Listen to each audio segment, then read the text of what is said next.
Set 7.5 has had a rocky start, and it's time for the first large patch. In this video, I'll run through the patch, then I'll tell you how this will affect the meta, and then finish off with a prediction tier list so that you know what to play tomorrow. Starting off with traits, Astral is getting reworked. Now it will no longer count the star level of duplicates on your team. Because of this, we also get a new loot table. Overall, this is not really a buff or nerf to Astrals, although it makes the breakpoints more even now, so I'm happy to see this change.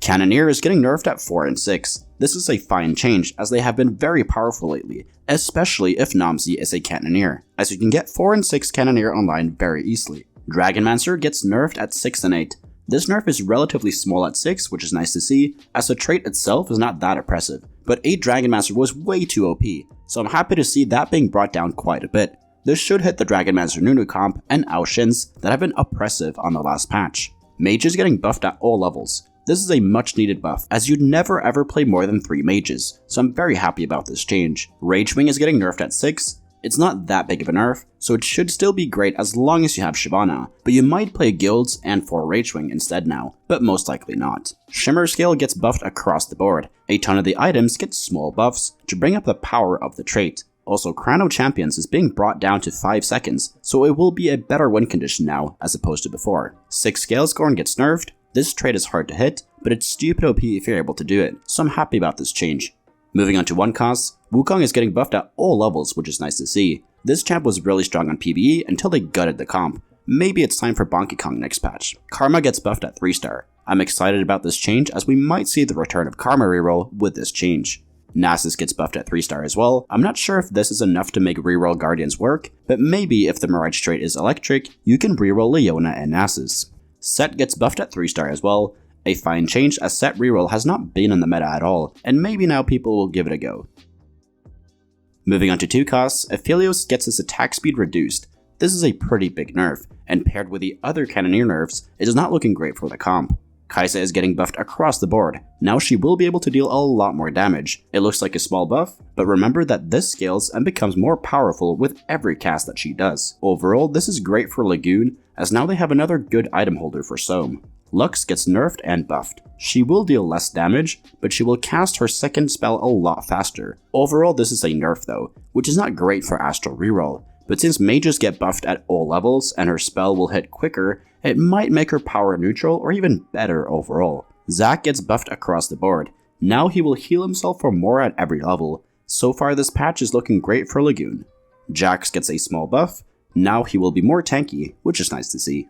Moving on to 3 costs, Nunu gets a much deserved nerf. Now he will deal less true damage to units that he has higher health than. There is also a bug fix that makes him scale properly with Giant Slayer, which won't have that big of an impact, but it's still nice to see. Overall, I'm happy they didn't go too hard on Nunu, as he wasn't oppressive outside of Dragonmancers, and since the trait is being brought down, hopefully Dragonmancer Nunu goes from an overpowered comp to a good comp that you can still play next patch. Volibear is getting buffed across the board. He has been absent as a carry since Shimmer sucks, and there are better heroes to run in Dragonmancers, so I'm really happy about this change. Zera gets a buff to her spell. She has been the biggest trait bot so far this set, so it's nice to see her get some love. Yet again, another buff to Lagoon. Zippy gets a small buff to his damage, and a really good bug fix that ends up buffing him as a carry. Now he will attack the unit he dashes onto more often, instead of switching, which is nice to see. Lee Sin gets a small nerf to his mana. I'm not the biggest fan of this nerf, as Lee Sin was not that strong last patch, but I'm guessing they're scared of yet another patch where the strongest comp is a 6 Dragonmancer one. Moving on to 4 costs, Deja is getting a small nerf overall. Now she gets AD back, so she can use items like Titans and Hodge better, but she will deal less damage with her passive and auto attacks now. Her damage should be about the same, but now her auto attacks can be dodged, so she will deal a bit less damage overall. Shioyu gets a much needed buff. I haven't seen anyone play this champion at all last patch, so I'm happy to see this buff. Soam gets a buff to his explosion damage. This should help him get through the tankier units, which is nice to see. Swain gets a small buff. Now he will heal for a little more. I wish they gave him a little more than this, but they don't want to overbuff Darkflight right now, which is understandable. Moving on to 5 costs, Aesol gets buffed. Now he will deal more damage at 1 and 2 star, especially after he has ascended. A nice buff to see, as everyone is just running Aoshin in the endgame instead of him, but maybe they will pick Aesol now. Moving on to items, Last Whisper gets nerfed. Now it only shreds 50% armor, which is still a lot. This is mostly another nerf to Cannoneers, which is a bit sad to see as they've already been hit quite hard this patch. Radiant Protector's WoW gets a small buff, which is great. This Radiant item felt like a joke compared to the other ones. And Radiant Sunfire Cape is getting nerfed as well, which is fine as this item was too strong with a 4 hex range. Moving on to Augments, Cutthroat gets buffed. Now you will mana reap for a ton. This will make the augment very good if high mana casters like Zoe, Aoshin, and Namsi become meta next patch.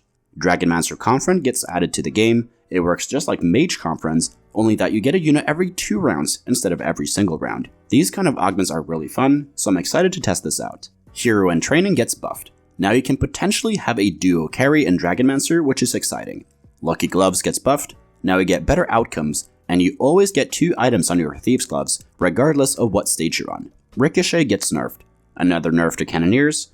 This augment should still be good though, as it deals a ton of damage and bypasses the frontline well. Verdant Veil gets buffed to 20 seconds. A nice change as I haven't considered taking this augment so far, but maybe I might do that now. Weak Spot gets nerfed. Now it will ignore less armor. In other words, you take this augment if you need Grievous Wounds now instead of the Armor Shred. Dragon Imperialist now has a larger execute range. This is pretty much just a buff to dragons that have consistent DPS, like Deja and Xiu. Pandora's Bench gets a small buff. Now it gives a bit more gold. This augment also got bug fixed, so it will care about the champion pool size now, and it won't be 100% random like it was in the past. There are also some bug fixes. The only ones worth mentioning is that Nyla gets a lot of indirect buffs and nerfs here, as she got a bunch of fixes to her spell, and pause the video if you want to read through the rest of them. In order to understand what the new meta will look like, we need to look at the previous meta from patch 12.17b. As we can see, the meta was dominated by Cannoneers, Dragonmancer Nunu, as well as Mirage. All of those comps are getting hit in some form or another, especially Cannoneers. Further down, the successful but not best comps like Xayah, Olaf, and Lee Sin barely got hit. The tempo of the meta was pretty fast due to how early Cannoneers and Dragonmancer Nunu power spiked, which pushed the more endgame oriented comps like Aoshin Dragons and Xayah out of the meta. If you were able to get there, you would do great, but getting to a fast 8 when a lot of players are rolling at level 6 and 7 made it very hard to hit everything you needed, while also not bleeding out fast. The meta might not slow down though, as a ton of 1-cost 3 stars got buffed. This might result in a very slow paced stage 2, but a very fast paced stage 3 and 4. Since a lot of people will be hitting their 3 stars around that time. And the more 1-cost reroll comps are in the meta, the more this opens up other 1-cost reroll comps to become meta as well. With that said, let's take a look at my prediction tier list. Like I already mentioned, a lot of this will come down to how strong the 1-cost reroll comps are, because the stronger they are, the weaker endgame comps like Xayah and Aoshin will be. But the best comps will most likely be Xayah, as it barely got nerfed, and the counters to Xayah got nerfed, making it even stronger. Soam Lagoon was playable last patch, if you had a strong early game. Now, your early game is even stronger due to all the buffs to the early game units of that comp. Aoshin and Olaf has the same story as Xayah. Deja will most likely continue to be A tier, and with some of the Mirage trait, this comp will be B tier or S tier. Astral reroll should feel a lot better after the new loot table rework, and it will benefit greatly if a lot of 1-cost reroll comps enter the meta, as it will be easier to hit the 1-cost 3 stars. Additionally, you have a much stronger endgame cap with the 5 and 7 mage buffs. Wukong reroll has felt bad, but with the buffs to both him and Xiu, you get a much stronger early game. And the endgame will feel a lot stronger as well, as you get a much stronger tank and secondary carry in the late game. Dragonmancer Nunu will still continue to be strong, even after the nerf. Since less people will play it, you are more likely to 3-star Nunu if you have the option to play the comp, but it should be less oppressive and not something you can force as soon as you get a spatula. Karma reroll might increase in power due to the buffs to her and Xiu. Whether you go deep in Jade or Dragonmancer is still something I need to test out, so I don't think this will go any higher than B tier until the comp gets sold. Cannoneer Darkflight got nerfed pretty hard, but their endgame carry in Graves didn't get hit at all, so he will still be a large threat in the endgame. It should still be a decent top 4 comp with the right opener and items. Whisper Siphon will most likely be a decent comp to play, although it has fallen a little out of favor recently. This comp is only 1 or 2 decent buffs away from becoming A or S tier again. Thank you so much for watching. If you learned something, please leave a like and subscribe to the channel. If you want cheat sheets for any of my comp guides, they are available for YouTube members and patrons, and links to those are down in the description. And if you want to get better at TFT, join the Discord. We got over 9,000 other players there who are hungry to climb. And if you want to get coached by me, the information is over on the Discord server as well. So take care and see you in the next video.